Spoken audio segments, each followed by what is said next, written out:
Okay, it is finally time. We're gonna be looking at the winners of the Hong Kong Hackathon. Okay, no ambulance just yet. Things are off to a great start. So let's go meet the winners. In our last video, we took a look at the challenge, which is to decentralize a centralized business model.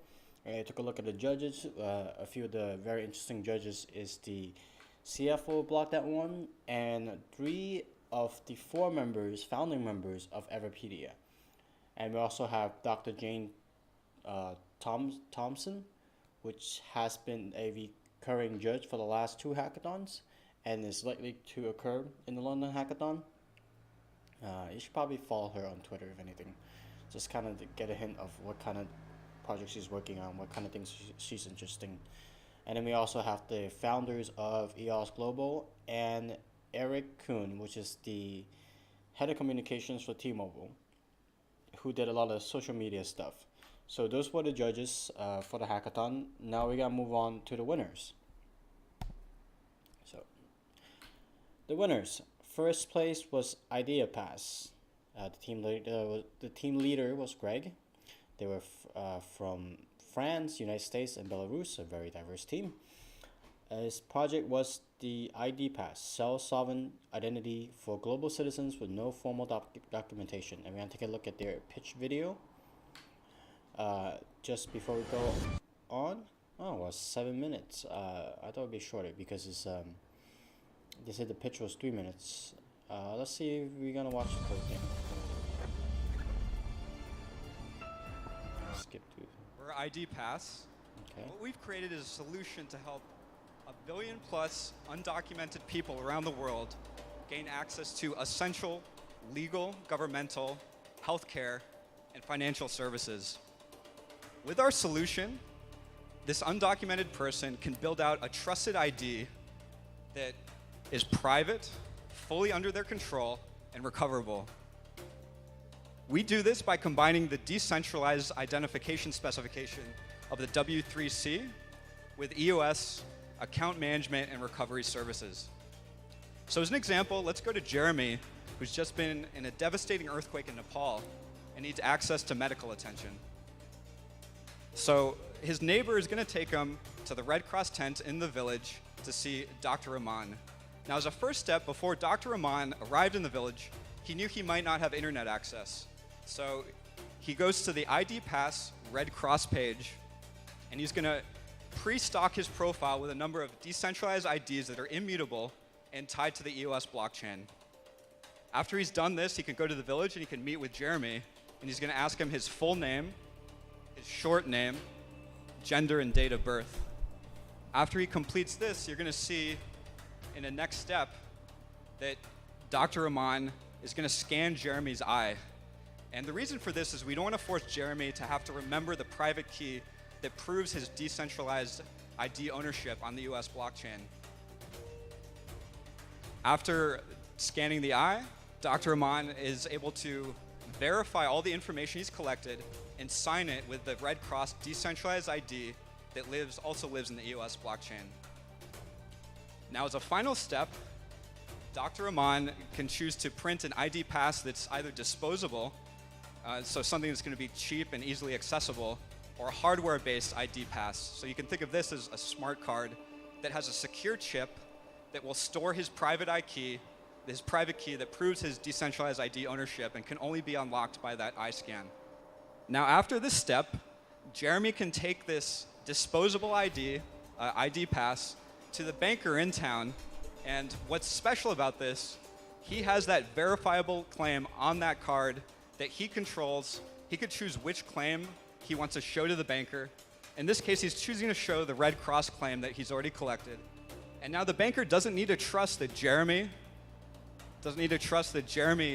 had this information. He could trust the signed version of the ID looking at the EOS DID on the blockchain. So in conclusion, we've created a solution for 1 billion plus people to gain access to essential services.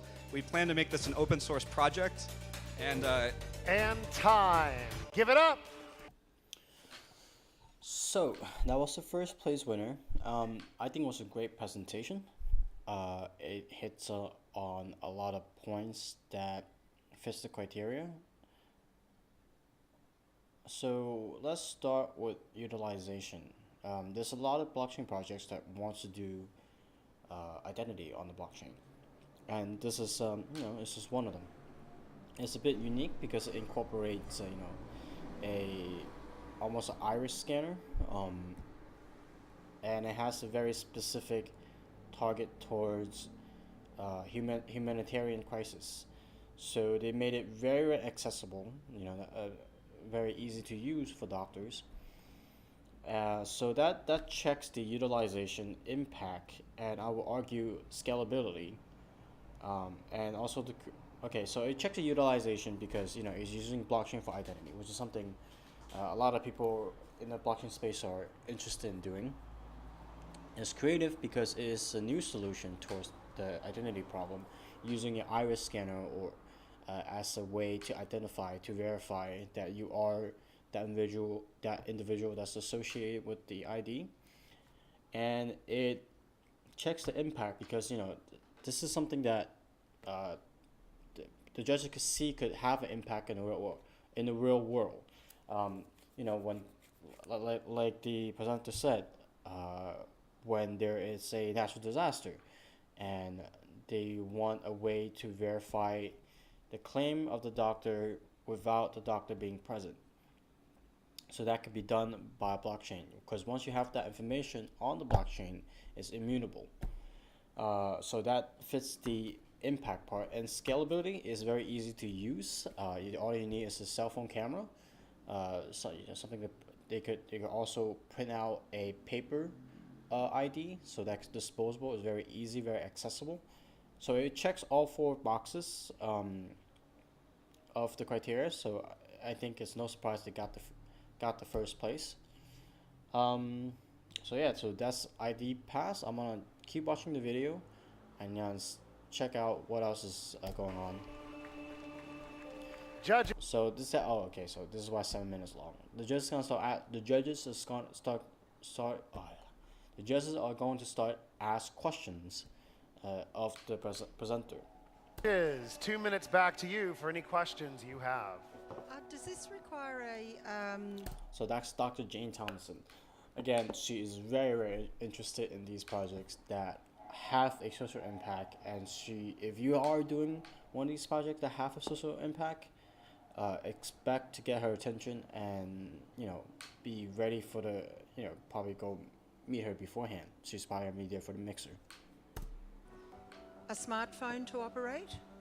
No, so with this solution, the ID pass can be printed on this disposable card format, or it could be printed, stored on a smart card.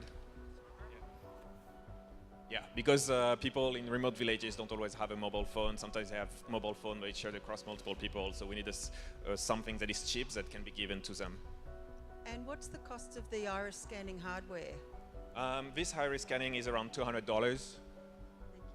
Is it easy to commit fraud with the, to fool the iris scanner? How reliable is the hardware? So it's actually more reliable than fingerprint, for instance.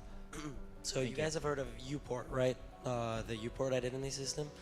What does this have over that? It's like the Ethereum system that people add attributes to, like Red Cross verification, all this stuff. Yeah, so on Ethereum, you have UPort to do self-sovereign identity. The thing is, all the use cases is built for people to have a mobile phone. So all the users have a mobile phone. We're focusing on people that don't have a mobile phone. So in remote villages that are no technology, delivering them an identity. The 1 billion people that have no identity today. So that's where the creativity score comes in. UPort is a very, very famous EVM project, but like he said, it's very focused on mobile and people who already have access to these high-tech equipments. Whereas IDPass, you print out a piece of paper that's disposable, and you can carry that around instead. So I think this probably score very, very high on the creativity part. Very cool. Seems like a really great idea, but I'm just wondering why one of the very, very many blockchain ID projects that are under development now, there must be dozens, wouldn't basically fold this feature into their larger feature set?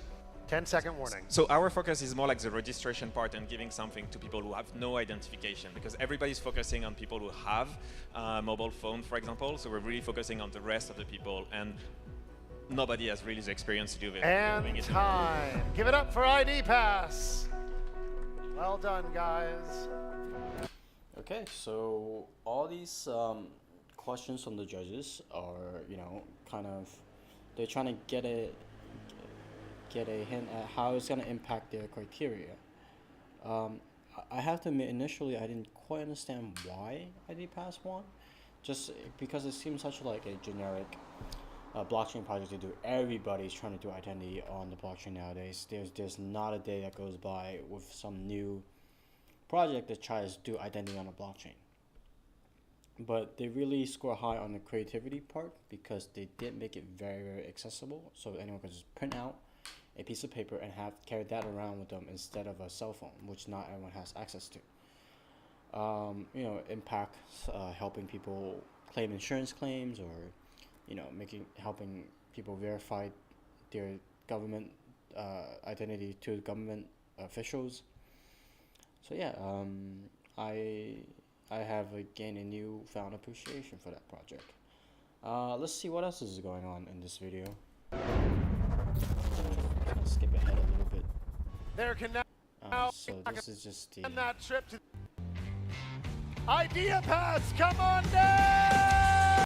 so that's the $100,000 prize, and you gotta hear Brian saying "come on down" a lot more. Fantastic. Overall, growlers. We haven't Okay, so that's team one. IDPass scored very high on creativity, in my opinion. Score very high on utilization. It's an identity project, you know. It fits the bill for blockchain projects. Impact scores very high. Scalability is the thing that I think is not maybe as high as it could have been, because you know, not okay, maybe I'm wrong, but I don't think everyone's gonna need a solution like this. But again, I don't live in a country where an identity system is lacking. I live in a developed First Nation, so I could be wrong. He did mention this about building people there without any kind of that's not within any kind of identity system. So yeah, that's IDPass, the first place for the Hong Kong Hackathon. I'll catch you in the second video for the second place of the Hong Kong Hackathon.